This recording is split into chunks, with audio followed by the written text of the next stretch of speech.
Hey sports fans, Coach Nick here and welcome to B-Ball Breakdown.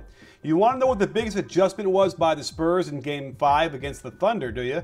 Well, Diaw was part of it, and then also kicking out after attacking the basket. Those are the two really big things they saw in the game footage from Game 4, because what was happening was Diaw's man, Ibaka, was sliding over so much to help out and cause havoc, they were ignoring Diaw, and then also Diaw wasn't as aggressive as he was tonight.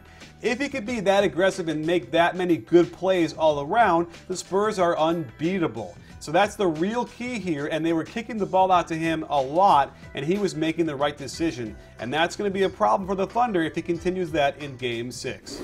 The Spurs run a floppy set late in the first quarter with pin downs on both sides of the lane. You can see that Ibaka wants to ignore Diaw and help on the others. Diaw was much more aggressive attacking the rim, but the big adjustment was the kick out to spot up shooters. Diaw gets an assist when his pass to Manu turns into a one-dribble drive for a layup. You can just see the Spurs were passing and cutting with more precision, and the Thunder defense just let them. On a pick and pop, Collison can't contain him on this gorgeous spin move, and he surprises us all with this nifty reverse. Ibaka got into a comfort zone on the weak side where he was coming over to help without fear of his man doing anything. Well, Diaw realized that he'd be able to attack the offensive boards this way, and drawing a foul on Ibaka as well. One of my favorite plays is the pin down to dribble pitch out of the corner because it is so hard to defend. They drag Ibaka across the court with Manu and watch this gorgeous hook pass back to the more aggressive Diaw, who hits the hop three. Out of the out-of-bounds play, the Spurs break right into horns, and Parker uses one ball screen where Diaw goes to spot up, then reverses direction for another ball screen from Duncan. Again, the big adjustment was finding the passes for kickouts when Ibaka strayed so far off his man. Diaw is about to shoot when he spots an even better shot, and Duncan gets a layup.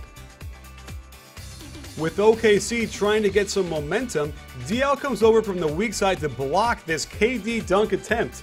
KD cannot take this long to pick himself up and get back down on defense, as Diaw sprints right to the rim, then another kick out to Kawhi for the three. Another thing you'll probably see a little more of in Game 6 is Diaw posting up Ibaka, who is a below average post defender. Diaw abuses him with a nice fadeaway. The Spurs don't mind if they can get Perkins on Diaw, and a simple screen forces them to switch. While the ball is moving side to side, it's pulling the defense farther apart, allowing Diaw to outfight two Thunder players for the ball. When the ball gets moving again, it's Diaw who gets Ibaka on his shoulder and is rewarded with free throws. It wasn't just as simple as swinging the ball a little bit, but watch what happens when there's reverse action into a pick and roll. Instead of Diaw settling for the jumper, he rolls hard to the rim, getting in perfect position for the rebound.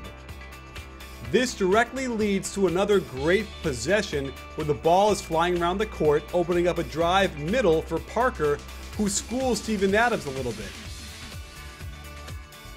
In Game 4, Tim Duncan tried to shoot this shot over Ibaka off the roll. In Game 5, they stressed the kick out. And while Diaw was reluctant to shoot so early in the shot clock, Manu gets deep penetration, kicks out to a wide open Diaw, who drains the shot. And I couldn't resist breaking down this elevator play by the Spurs. We dissected it in the regular season too, but let's look at all the goodies happening. It starts with a zipper for Bellinelli, then a flat cut by Mills to the weak side. Right after Green sets Mills the screen, Diaw and Splitter are already in position to close the elevator doors. Lamb was completely asleep and ends up a step behind on the wrong side of the screen, and Green buries it.